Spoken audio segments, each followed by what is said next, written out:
മാന്യപ്രേക്ഷകർക്ക് എൻ്റെ പ്രണാമം. ഭാരതീയ പൈതൃകത്തിൻ്റെ അവകാശികളും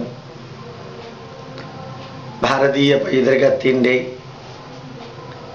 ധാരമുറിയാതെ തലമുറകളിൽ നിന്ന് തലമുറകളിലേക്ക് കൈമാറിയിരുന്ന ഭാരതീയര്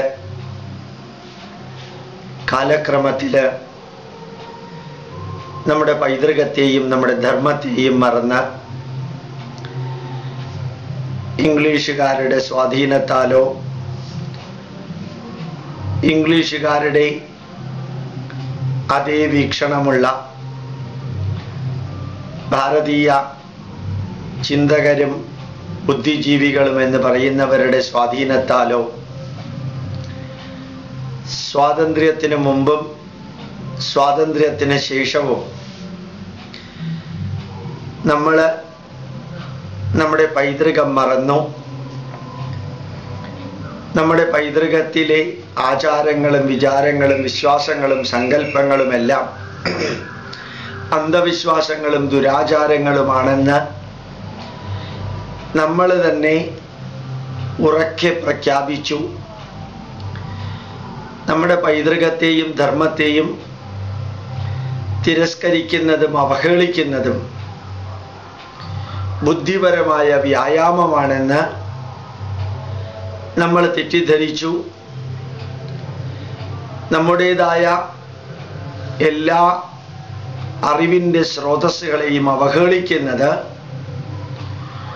അത് ലോകത്തിൻ്റെ മുമ്പിൽ കയ്യടി വാങ്ങിക്കാനുള്ള ഒരു നല്ല ഉപാധിയാണെന്ന് ധരിച്ച് കേരളത്തിലെ പിന്നെ ഭാരതത്തിലെയും ബുദ്ധിജീവികളും ചിന്തകരും പണ്ഡിതരുമെല്ലാം അവനവനെ അവഹേളിക്കുന്ന വിധത്തിൽ മലന്ന് കിടന്ന് തുപ്പാൻ തുടങ്ങിയ ഒരു കാലഘട്ടം.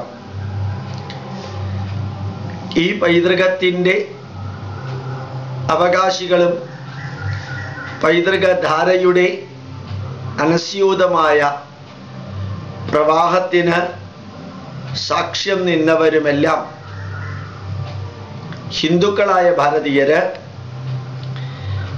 അവനവൻ്റെ പൈതൃകത്തെക്കുറിച്ച് വ്യക്തമായ ധാരണയില്ലാതെ നമ്മളുടെ പൈതൃകത്തെക്കുറിച്ചുള്ള തെറ്റിദ്ധാരണകൾ പരത്തിയതാണ് ശരി എന്ന് ധരിച്ച് കുറേ പേര് ഹിന്ദു ധർമ്മം ഉപേക്ഷിച്ച്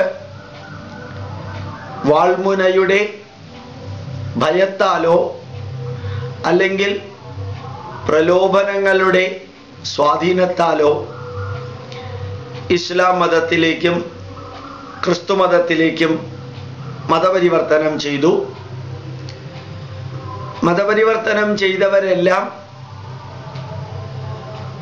ഒരു കൂട്ടായിട്ട് ഞങ്ങൾ മുസ്ലിങ്ങളാണ്, ഭൂരിപക്ഷത്തിൽ നിന്ന് മാറിയവര് ഞങ്ങൾ ക്രിസ്ത്യാനികളാണ്, ഭൂരിപക്ഷത്തിൽ നിന്ന് മാറിയത് എന്ന ഒറ്റ കാരണത്താൽ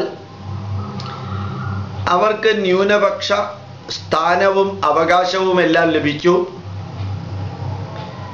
ഭാരതത്തിൻ്റെ ഒന്നാമത്തെ പ്രധാനമന്ത്രി ഏതോ കാരണത്താൽ ധരിച്ചു ഭൂരിപക്ഷത്തിൻ്റെ എണ്ണം കൂടുകയും ന്യൂനപക്ഷത്തിൻ്റെ എണ്ണം കുറയുകയും ചെയ്തതുകൊണ്ട് എണ്ണത്തിലുള്ള വ്യത്യാസം ഭൂരിപക്ഷ ജനത ഒരു പക്ഷേ ഈ ന്യൂനപക്ഷത്തിലുള്ള മുസ്ലിങ്ങളെയും ക്രിസ്ത്യാനികളെയും അവരുടെ മതത്തിൻ്റെ അനുയായികൾ ചെയ്തു കൂട്ടിയ ക്രൂരതയ്ക്ക് പിന്നീട് പകരം ചോദിച്ചാലോ എന്ന് ധരിച്ച് ഭാരതത്തിൽ ഇസ്ലാം വന്നത് മുഹമ്മദ് നബിയോടോ ഖുർആനോടോ അള്ളാഹുവിനോടോ ഉള്ള ബഹുമാനം കൊണ്ടേ അല്ല, മുഹമ്മദ് ഗസ്നി മുതൽക്ക് ടിപ്പു സുൽത്താൻ വരെ വാളുപയോഗിച്ച് കൊന്നൊടുക്കി ചോരപ്പുഴ ഒഴുക്കിയതിൻ്റെ മാത്രം കാരണത്താൽ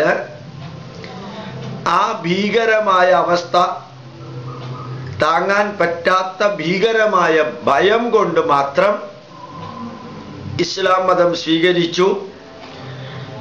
ആ ഇസ്ലാമുകൾക്ക് അവരുടെ മത സ്ഥാപിച്ച ഇവിടെ പ്രചരിപ്പിച്ചവന്റെ ഭീകരത പിന്നീട് ഭൂരിപക്ഷ ഹിന്ദുക്കളെ ഏതെങ്കിലും വിധത്തിൽ പകരം ചോദിക്കാൻ ഉപയോഗിച്ചാലോ എന്ന് നമ്മളെ ഭരിച്ച ചിലരെ നെഹ്റു ഉൾപ്പെടെ ധരിച്ചു. അതുപോലെ ഇംഗ്ലീഷുകാരും പോർച്ചുഗീസുകാരും ഡച്ചുകാരും സ്പെയിൻകാരും ഫ്രഞ്ചുകാരും ചെയ്തു കൂട്ടിയ ക്രൂരത,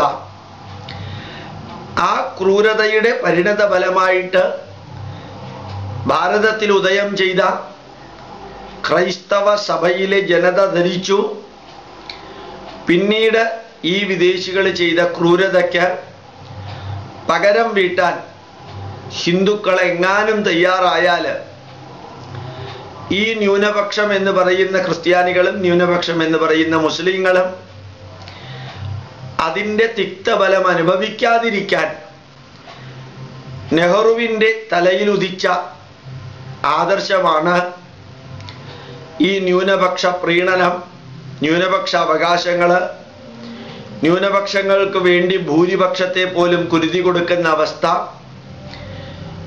ഭൂരിപക്ഷത്തിന് ഇല്ലാത്തതെല്ലാം ന്യൂനപക്ഷത്തിന് കൊടുക്കാം എന്നുള്ള ആശയം.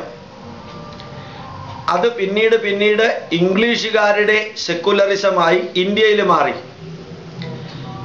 ഭാരതത്തിൽ ഉദയം ചെയ്ത ബുദ്ധമതവും ജൈനമതവും സിഖ് മതവും ഭാരതത്തിൽ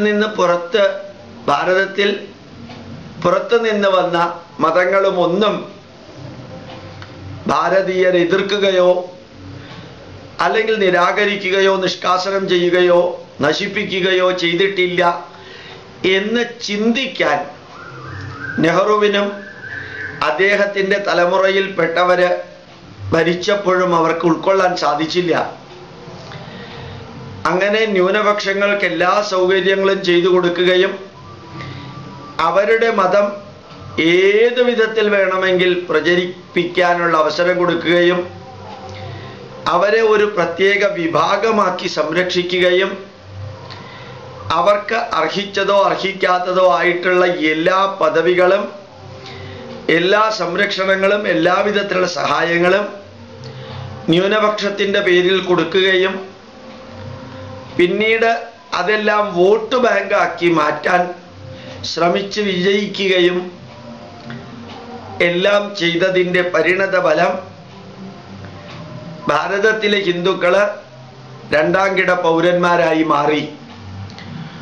ഒരു ദേശത്തിൽ ഉദയം ചെയ്ത ഒരു സംസ്കാരത്തിൻ്റെ അവകാശികൾ തന്നെ ആ ദേശത്തിൻ്റെ തദ്ദേശീയരെ തന്നെ അവഹേളിക്കാൻ വേണ്ടി കുറേ സിദ്ധാന്തങ്ങൾ ഉണ്ടാക്കി. മുസ്ലിങ്ങള് ആദ്യം വന്നവര്, പിന്നെ ഡച്ചുകാരും പോർച്ചുഗീസുകാരും ഫ്രഞ്ചുകാരും വന്നു, അതിനെ തുടർന്ന് ഇംഗ്ലീഷുകാർ വന്നു.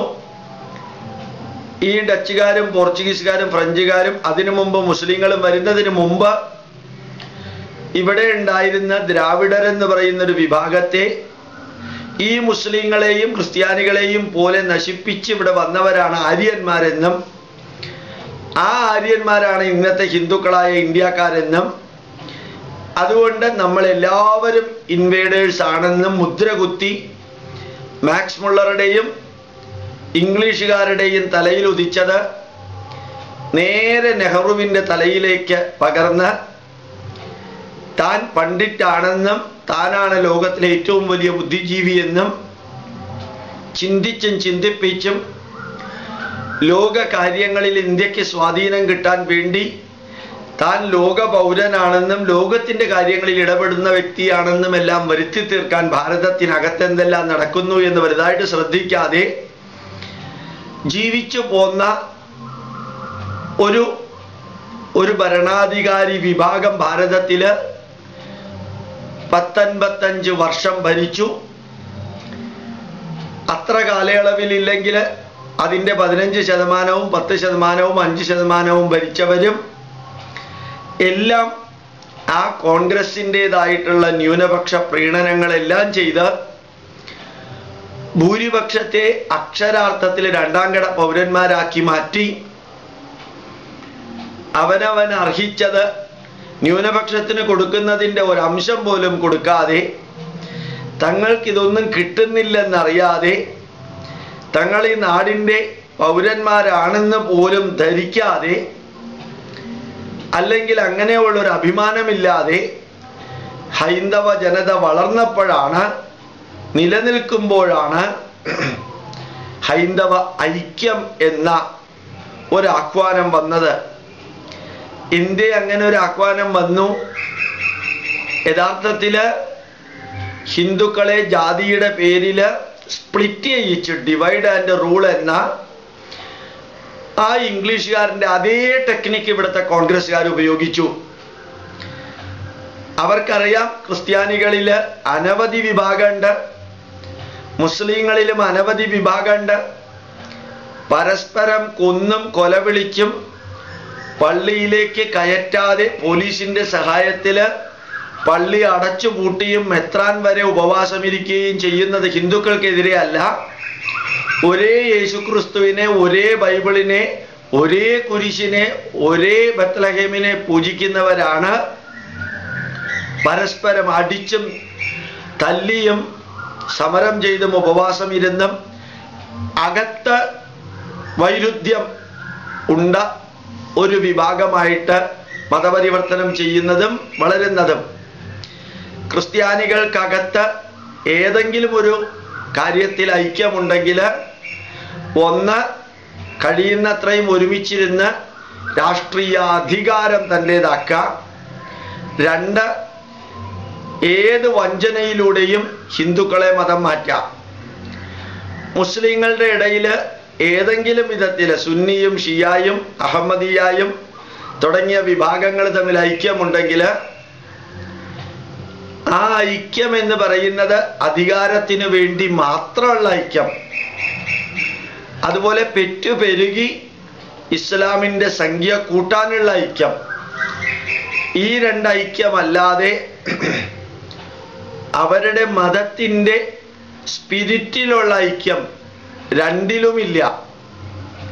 അതേ സമയത്ത് ഹൈന്ദവ ജനത മാനസികമായി ആത്മീയമായി ചടങ്ങുകളും ആചാരങ്ങളും വിചാരങ്ങളും വിശ്വാസങ്ങളും സങ്കല്പങ്ങളും ഗ്രന്ഥങ്ങളുടെയും അടിസ്ഥാനത്തിൽ എത്രയോ ദേവതാ സങ്കല്പമുണ്ടെങ്കിലും, എത്ര തരത്തിലുള്ള ആചാരങ്ങളുണ്ടെങ്കിലും, ഏതെല്ലാം തരത്തിലുള്ള ഗ്രന്ഥങ്ങളുണ്ടെങ്കിലും അവരെല്ലാം ഒരേ ക്ഷേത്രത്തിലേക്ക് പോകുന്നു, ഒരേ ആചാരങ്ങൾ അനുഷ്ഠിക്കുന്നു, ഒരേ സിംബലും എംബ്ലവും ഉപയോഗിക്കുന്നു, ഒരേ ഗ്രന്ഥം ഉപയോഗിക്കുന്നു, ഒരേ വിധത്തിൽ ഒരേ വിഭാഗമായിട്ട് നിൽക്കുന്നു. നിർഭാഗ്യവശാൽ മതപരിവർത്തനം ചെയ്യുന്ന ഒരു പ്രക്രിയ ഹിന്ദുധർമ്മത്തിലില്ല. അതുകൊണ്ട് അതിലൈക്യം വേണമെന്ന് ക്രിസ്ത്യാനികൾ ലോകത്തിൽ കണ്ടവരെ മുഴുവനും ക്രിസ്ത്യാനികളാക്കുന്ന ആ പന്താവിൽ അവർക്കുള്ള ഐക്യം പോലെ ലോകത്തിൽ കണ്ടവരൊക്കെ കാശ് കൊടുത്തും പ്രേമിപ്പിച്ചും അല്ലെങ്കിൽ പറ്റാവുന്ന വഴിയിലൂടെയും ഹിന്ദു ആക്കുന്ന ഒരു പരിപാടി ഹിന്ദുക്കൾക്ക് ഇല്ലാത്തത് കൊണ്ട് നമുക്ക് അതിലൊരു ഐക്യം വേണ്ട ആവശ്യമില്ല. പിന്നെ രാഷ്ട്രീയ അധികാരത്തിന് യഥാർത്ഥത്തിൽ ഹിന്ദു ശ്രമിച്ചിട്ടില്ല. അവനവൻ്റെ ആൾക്കാരെ കുത്തിത്തിരികാൻ വേണ്ടി ശ്രമിച്ചിട്ടില്ല. നിർഭാഗ്യവശാൽ ജാതീയത നമ്മുടെ ഐക്യത്തെ പണ്ട് ബാധിച്ചിരുന്നില്ല, പിന്നീട് ബാധിക്കാൻ തുടങ്ങി. അത് സാവധാനത്തിൽ ബാധിക്കാൻ തുടങ്ങിയതിനെ ഭരണാധികാരികൾ വളരെ വേഗത്തിൽ കൊടുങ്കാറ്റ് എങ്ങനെയാണോ കാട്ടുതീയെ പ്രോത്സാഹിപ്പിക്കുന്നത് അതുപോലെ ഹിന്ദുക്കളെ സ്പ്ലിറ്റ് ചെയ്യാൻ നമ്മുടെ ജാതീയത ഉപയോഗിച്ചു. ആ ജാതി സിസ്റ്റത്തെ പണ്ട് നല്ല രീതിയിൽ ഉപയോഗിച്ചിരുന്നിട്ടുണ്ടാകാം. എന്നാൽ കഴിഞ്ഞ 1, 2, 3 നൂറ്റാണ്ടുകളായിട്ട് അത് ചെറിയ കാലഘട്ടമല്ല. അതിശക്തമായ നെഗറ്റീവുകൾക്ക് ഈ ജാതീയത കാരണമായി. തൊട്ടുകൂടായ്മയും തീണ്ടിക്കൂടായ്മയും വൃത്തിയുടെയും വൃത്തിയില്ലായ്മയുടെയും അടിസ്ഥാനത്തിൽ ആരംഭിച്ച് പിന്നീട് അത് ജാതിയുടെ അടിസ്ഥാനത്തിലേക്ക് മാറി ഹൈന്ദവ ജനത ഈഴവനെയും പുലയനെയും തീയനെയും തൊട്ടുകൂടാത്ത അവസ്ഥ മാത്രമല്ല, അനവധി മീറ്റർ ദൂരം അല്ലെങ്കിൽ അനവധി അടി ദൂരം നിർത്തുന്ന ഒരവസ്ഥയിലേക്ക് വന്നു. ആ ഈഴവനും പുലയനും പറയനും ഉയർന്ന ജാതിയിലുള്ള ഹിന്ദുക്കൾക്ക് വർജ്യരായി. അതേ പുലയനും പറയനും ഈഴവനും മതം മാറി ക്രിസ്ത്യാനിയായാൽ ആ ക്രിസ്ത്യാനി തൊട്ടാൽ അത് ശുദ്ധമായി എന്ന നികൃഷ്ടമായ മനോവിചാരത്തിലേക്ക് വരെ ഇവിടത്തെ ബ്രാഹ്മണര് പ്രത്യേകിച്ച് നമ്പൂതിരിമാരെത്തി. പൗലോസ് തൊട്ടാൽ പറയൻ തൊട്ട അശുദ്ധി പൗലോസ് തൊട്ടാൽ ഇല്ലാതെയാവുമെന്ന ലെവലിലേക്ക് എത്തി. നാലാം വേദക്കാരെന്ന സ്ഥാനം ഇല്ലാത്തൊരു സ്ഥാനം കൊടുത്ത് മുസ്ലിങ്ങൾക്ക് താഴ്ന്ന ജാതിക്കാരേക്കാൾ വലിയ അവകാശങ്ങൾ ഉയർന്ന ജാതിക്കാർ കൊടുത്തു. അങ്ങനെ അതിനെ എല്ലാത്തിനെയും വേദം പഠിച്ചവരോ പൂജ ചെയ്യുന്നവരോ സവർണരുടെ മുകളിലുള്ളവരോ പ്രോത്സാഹിപ്പിച്ചു. അതിനെ ശുദ്ധീകരിക്കാൻ നാരായണ ഗുരുദേവനെ പോലെയും അയ്യങ്കാളിയെ പോലെയും വിദ്യാധിരാജ ചട്ടമ്പി സ്വാമികളെ പോലെയുള്ളവരും വന്നു. എങ്കിലും നാരായണ ഗുരുദേവന് ഉണ്ടാക്കാൻ സാധിച്ച സ്വാധീനം അന്ന് മറ്റ് രണ്ടു പേർക്ക് ഉണ്ടാക്കാൻ സാധിച്ചില്ല. പക്ഷെ അവർ ആരംഭിച്ചത് ഇന്ന് വളരെ നല്ല രീതിയിൽ പ്രയോജനപ്പെടുന്നുണ്ട്. എങ്കിലും ഏത് സമയത്തും ഹിന്ദുവിൻ്റെ ഐക്യം എന്ന് പറഞ്ഞ് ആരംഭിക്കുന്ന ചെറുതോ വലുതോ ആയിട്ടുള്ള ഐക്യ സംഭാഷണങ്ങളെല്ലാം ഒരു കാര്യവുമില്ലാത്ത കാര്യത്തില് തട്ടിത്തകരുന്ന കാഴ്ച, അതിവിചിത്രമായ രീതിയിൽ തട്ടിത്തകരുന്ന കാഴ്ച ദൂരെ മാറി നിന്ന് കാണുമ്പോൾ അത് ഒന്നോ രണ്ടോ വ്യക്തികളുടെ ചെയ്തികളല്ല, ആ ഒന്നോ രണ്ടോ വ്യക്തികളെ അതിനപ്പുറത്ത് നിൽക്കുന്നവര് ചെയ്യിക്കുന്നതാണ് എന്ന് വ്യക്തമായിട്ട് കാണാൻ സാധിക്കും. ഹിന്ദു ഒരു കാരണവശാലും ഒരുമിച്ച് വരരുത്, ഒരുമിച്ച് വന്നാൽ ഇവിടെ ഭൂമി കുലുക്കം ഉണ്ടാവും എന്ന് ആന്തരികമായിട്ട് പ്രചരിപ്പിക്കുകയും ഇവിടുത്തെ ഭരണാധികാരികള് പ്രത്യേകിച്ച് കോൺഗ്രസ്സുകാരും കമ്മ്യൂണിസ്റ്റുകാരും പിന്നെ മറ്റേ മൂന്നാമത്തെ പാർട്ടി ഇവിടെ ഇല്ലാത്ത സ്ഥിതിക്ക് അവർ അങ്ങനെ ചെയ്യാൻ തുടങ്ങിയിട്ടില്ല. അവർ അധികാരത്തിൽ വന്നാൽ അവരും ഇത് തന്നെയായിരിക്കും ചെയ്യുക. അത് രാഷ്ട്രീയക്കാരൻ്റെ രക്തത്തിലുള്ളതായതുകൊണ്ട് അത് ഡ്രൈ ക്ലീൻ ചെയ്തൊന്നും മാറ്റാൻ സാധിക്കില്ല. അവര് ഹിന്ദുവിനെ ഒരിക്കലും അടുത്ത് വരാത്ത വിധത്തില് അകത്തി നിർത്തിയാലേ അവർക്ക് അവരുടെ അധികാരം നിലനിർത്താൻ പറ്റുള്ളൂ എന്ന അവസ്ഥയിലേക്ക് എത്തുന്നതിൻ്റെ പ്രതിഫലനമാണ് കഴിഞ്ഞ 1-2 ആഴ്ചകളായിട്ട് കാണുകയും കേൾക്കുകയും എല്ലാം ചെയ്യാൻ സാധിച്ചത്. ദേവസ്വം ബോർഡ് എന്ന ഒരു പ്രത്യേക സ്ഥാപനത്തില് തൻ്റെ ആൾക്കാരെ കുറച്ചുപേരെ തിരികെ കയറ്റുക എന്ന ഒറ്റ ലക്ഷ്യം നേടാൻ വേണ്ടി അത് തിരികെ കയറ്റാൻ സാധിച്ചോ ഇല്ലയോ എന്നൊന്നും എനിക്ക് അറിഞ്ഞൂടാ. അങ്ങനെ തിരികെ കയറ്റിയത് കൊണ്ട് എന്ത് നേട്ടം ഉണ്ടാവാൻ പോകുന്നതെന്നും അറിഞ്ഞൂടാ. അതുപോലെ ഒരു മന്ത്രി കസേരയിൽ തൻ്റെ ആൾക്കാരിൽ ഒരാളെ ഇരുത്തിയാല് അതൊരു നേട്ടമാണെന്ന് വിഡ്ഢികളുടെ സ്വർഗത്തിലിരിക്കുന്ന ചില നേതാക്കന്മാര് ധരിച്ച് ഇത്രയും കാലം പല മന്ത്രി കസേരയിലും ഇരുന്ന നായരും ഇത്രയും കാലം പല മന്ത്രി കസേരയിലും ഇരുന്ന ഈഴവനും എന്താ ചെയ്തത് എന്ന് ചിന്തിക്കാൻ പോലും ശ്രമിക്കാതെ ഏതോ ഒരു മൂഢസ്വർഗത്തിലിരുന്ന് ഈ സവർണരുടെ പ്രതിനിധികളാണെന്ന് ധരിക്കുന്ന സംഘടനയുടെ നേതാവോ നേതാക്കന്മാരോ ഈ ഹിന്ദു ഐക്യത്തിനെതിരെ ചെയ്യുന്ന പ്രവൃത്തി അവരുടെ മുൻഗാമികൾ നികൃഷ്ടവും നീചവും നിന്ദ്യവുമായ രീതിയിൽ ചെയ്തതിൻ്റെ തുടർച്ചയാണെന്ന് പറയാതിരിക്കാൻ നിവൃത്തിയില്ല. ഒരു നല്ല സമ്മേളനം ക്രിസ്ത്യാനിയിലെ കർദിനാളിനെ കൊണ്ടുവന്ന് ഉദ്ഘാടനം ചെയ്യിക്കത്തക്ക വിധത്തിൽ തരം താഴ്ന്നപ്പോൾ പണ്ട് പറയനും പുലയനും തൊട്ടത് പൗലോസിനെ കൊണ്ട് ശുദ്ധീകരിച്ചു എന്ന് പറയുന്ന അതേ മാനസിക അടിമത്വം, നിന്ദ്യമായ മാനസികാവസ്ഥ 21ാം നൂറ്റാണ്ടില് ചില നേതാക്കന്മാർ വെച്ചു പുലർത്തുന്നതിൻ്റെ പരിണത ഫലമായിരിക്കാം ഒരുപക്ഷെ ആഭ്യന്തരമന്ത്രിയുടെ കസേരയോ അല്ലെങ്കിൽ കോൺഗ്രസിൻ്റെ അധ്യക്ഷ പദവിയോ അല്ലെങ്കിൽ ദേവസ്വം ബോർഡിലെ കുറേ റിസർവേഷൻ സീറ്റുകളോ അല്ലെങ്കിൽ തിരഞ്ഞെടുക്കപ്പെട്ടവരുടെ എണ്ണത്തിൽ ഒരു 5ഓ 6ഓ പേരുടെ വർധനവോ എല്ലാം ഉണ്ടായത് ഒരു വിശാലമായ സമൂഹം അനുഭവിക്കുന്ന വേദനയും ദുഃഖവും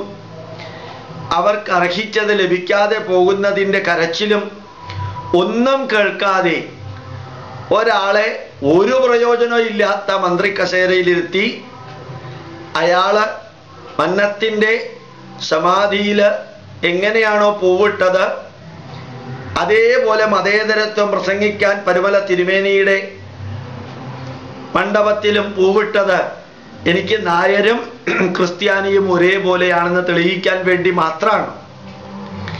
ആ തെളിയിക്കാൻ വേണ്ടി ചെയ്തതാണ് ഇവിടുത്തെ മതേതരത്വമെങ്കിൽ അയാളെ അവിടെ പ്രതിഷ്ഠിച്ചതുകൊണ്ട് എന്ത് നേട്ടാണ്ടാവുന്നത്? നായർ സമൂഹത്തിന് ഈ നായർ മന്ത്രിമാർ ഒന്നും ചെയ്തിട്ടില്ല. ഒരുപക്ഷെ അതുകൊണ്ടാണെന്ന് തോന്നുന്നു കുറേ വട്ടുവാക്കുകൾ, തലയ്ക്ക് സുഖമില്ലാത്ത കുറേ ഭ്രാന്തമായ വരികളും പറഞ്ഞുകൊണ്ട് നടക്കുകയാണ്. സമദൂരം, ശരിദൂരം, കൃത്യദൂരം, സത്യദൂരം. ശരിക്കും പേരൂർക്കടം മെൻ്റൽ ഹോസ്പിറ്റലിൽ പോയാൽ കേൾക്കാൻ സാധിക്കുന്ന, പറയുന്നത് തന്നെ പറയുന്ന ചില മാനസിക രോഗികളുടെ അവസ്ഥ പോലെ തോന്നുന്നു. ഏതോ മുദ്രാവാക്യം ആർക്കമിഡീസ് യുറേക്ക കണ്ടുപിടിച്ച മാതിരി ഞങ്ങൾ കണ്ടുപിടിച്ചതാണ് സമദൂരം, ശരിദൂരം, കൃത്യദൂരം, അവസരദൂരം. ശരിക്ക് ഇതെല്ലാം ഒന്ന് ചിന്തിക്കുമ്പോൾ തോന്നും ഈ പട്ടിയുടെ വാല് 12 കൊല്ലം, ബാക്കിയുള്ളത് പറയേണ്ട ആവശ്യമില്ല. പക്ഷേ ചിലർക്ക് ചില ഭാഗത്ത് ആൽമരം മുളച്ചാൽ അതും തണലാണെന്ന് പറയുന്ന പോലെ അഭിമാനത്തോടുകൂടി അവനവൻ ചെയ്തു കൂട്ടുന്ന ഹൈന്ദവ ജനതയുടെ നിലനിൽപ്പിന് ഭീഷണി ആവുന്നതിനെ ഇല്ലാതെയാക്കാൻ വേണ്ടി ശ്രമിക്കുന്നവർക്കെതിരെ തുരങ്കം വയ്ക്കുന്ന ഹൈന്ദവ നേതാക്കള് ഒരു പക്ഷേ വെള്ളാപ്പള്ളി നടേശൻ പുലയ മഹാസഭയുടെ സമ്മേളനത്തില് എറണാകുളത്ത് വെച്ച് പറഞ്ഞതുപോലെ കുറച്ചു പേരില്ലെങ്കിലും നായാടി മുതൽക്ക് നമ്പൂതിരി വരെ ഒരുമിച്ച് നിർത്തുക എന്നുള്ള ആ ലക്ഷ്യം കണ്ണിലെ കൃഷ്ണമണി പോലെ സംരക്ഷിക്കുമെന്ന് പറയാൻ ചങ്കൂറ്റം കാണിച്ച ജനലക്ഷങ്ങളുടെ നേതാവിൻ്റെ മാനസികാവസ്ഥ ഇവിടുത്തെ ഹൈന്ദവ ജനതയിലെ വിവിധ വിഭാഗത്തിൽപ്പെട്ട നേതാക്കന്മാർക്ക് ഉണ്ടായിരുന്നെങ്കിൽ ഒരു പക്ഷേ ഇന്ന് മുസ്ലിങ്ങൾക്ക് ലഭിച്ചുകൊണ്ടിരിക്കുന്ന എണ്ണിയാൽ ഒടുങ്ങാത്ത അത്രയും സൗകര്യങ്ങൾ പബ്ലിക്കായിട്ട് കൊടുത്തുകൊണ്ടിരിക്കുന്നത് ക്രിസ്ത്യാനികൾക്ക് ലഭിച്ചുകൊണ്ടിരിക്കുന്ന എണ്ണിയാൽ ഒടുങ്ങാത്ത സൗകര്യങ്ങൾ പ്രൈവറ്റായിട്ട് കൊടുക്കുന്നത്, ആ ഇരുചെവി അറിയാതെ കൊടുക്കുന്നതെല്ലാം ഹിന്ദുവിനും അവകാശപ്പെട്ടതാണ് എന്നൊന്ന് ഉറക്കെ പറയാൻ ഇന്ന് പുതിയതായിട്ട് കയറിയ 2 പേർക്കും സാധിക്കുമെന്ന് തോന്നണില്ല. സുധീരനും അതിനുവേണ്ടി ഒന്നും ചെയ്യില്ല, രമേശ് ചെന്നിത്തലയും ഒന്നും ചെയ്യില്ല. പിന്നെ പണ്ടത്തെ രാജാക്കന്മാര് എൻ്റെ പ്രതിനിധിയായിട്ട് ഒരുവനെ ഞാൻ അടുത്ത രാജ്യത്തിലേക്ക് അയക്കുന്നു, എന്ന ചില പ്രോട്ടോകോൾ ബേസ്ഡ് കാര്യങ്ങൾ ചെയ്ത് അഭിമാനിക്കുന്നത് പോലെ ഒരു നായര് ഒരു മന്ത്രി കസേരയിൽ ഇരിക്കുന്നു, അതുകൊണ്ട് എന്ത് പ്രയോജനമുണ്ടെന്ന് ചിന്തിക്കാൻ പോലും മാനസികമായിട്ട് ഉയരാത്ത നേതാക്കന്മാര് ഒരു ഈഴവ പ്രതിനിധിയോ പുലയ പ്രതിനിധിയോ ബ്രാഹ്മണ പ്രതിനിധിയോ പറയ പ്രതിനിധിയോ എവിടെ ഇരുന്നാൽ ആർക്ക് എന്ത് സംഭവിക്കാനാ, ആർക്ക് എന്ത് പ്രയോജന? ഞങ്ങൾ ഒരുമിച്ച് ചായ കുടിച്ച ഒരാള് അമേരിക്കൻ പ്രസിഡന്റ് ആണെന്ന് പറയുന്നത് പോലെയാ. ഇവര് ആ സമുദായത്തിന് വേണ്ടി എന്ത് ചെയ്യുന്നു? അങ്ങനെ ഇവിടെയുള്ള MLA-മാരും MP-മാരും ഇവിടെ നിന്ന് പോകുന്ന മന്ത്രിമാരും മുനിസിപ്പാലിറ്റി പ്രസിഡന്റുമാരോ സെക്രട്ടറിമാരോ കൗൺസിലർമാരോ ഈ സമുദായത്തിന് വേണ്ടി എന്ത് ചെയ്യുന്നു എന്ന് ചിന്തിക്കാതെ ആ മുനിസിപ്പൽ ചെയർമാൻ നായരാണ്, കോക്കനട്ട് ഡെവലപ്മെന്റ് ബോർഡിന്റെ സെക്രട്ടറിയോ പ്രസിഡന്റോ ഈഴവനാണ്, മറ്റേവൻ പുലയനാണ്, അതുകൊണ്ട് അഭിമാനിക്കുന്നു എന്ന് പറയുന്ന ഒരു ഹിന്ദു വിഭാഗത്തിന്റെ തലവന്മാര്, ഒരു മുസ്ലിമും അവിടുത്തെ വൈസ് ചാൻസലർ മുസ്ലിമാണെന്ന് പറഞ്ഞ അല്ല അഭിമാനിക്കുന്നത്, വൈസ് ചാൻസലറായ മുസ്ലിമിനെ കൊണ്ട് ഇത്രയുമെല്ലാം ചെയ്യിച്ചു എന്ന് പറഞ്ഞാൽ അഭിമാനിക്കുക.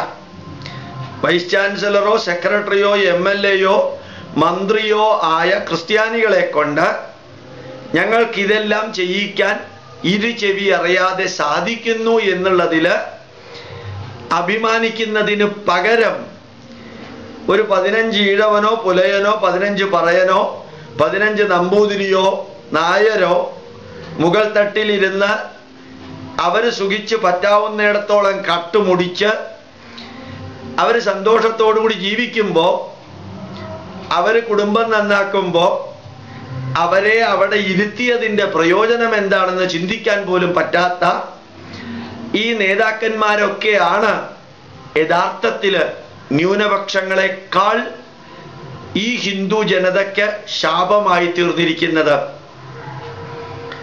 ആരെങ്കിലും എവിടെയെങ്കിലുമൊക്കെ പ്രതിഷ്ഠിക്കുന്നതോടുകൂടി ഉത്തരവാദിത്വം കഴിഞ്ഞു എന്ന് ധരിക്കുന്നവര്, അങ്ങനെ ആരെയും എവിടെയും പ്രതിഷ്ഠിക്കാതെ ഇരിക്കുന്നവരെ കൊണ്ട് എന്തെല്ലാം നേട്ടം ഉണ്ടാക്കാൻ സാധിച്ചു എന്ന് ചിന്തിക്കാനുള്ള മാനസികാവസ്ഥ ഹൈന്ദവ ജനതയ്ക്ക് വരാതിരിക്കാൻ കാരണം രാജാവിൻ്റെ കീഴില് കുറേ പേര് ഇങ്ങനെ ജീവിച്ചു പോന്നു. പക്ഷെ ക്രിസ്ത്യാനിക്കറിയാം, ആ യെരുശലേമിൽ ആരംഭിച്ച ഒരു പ്രാകൃതമായ മതത്തിൻ്റെ സന്ദേശങ്ങൾ ലോകം മുഴുവനും നേർവഴിക്ക് എത്തിക്കാൻ സാധിക്കില്ല.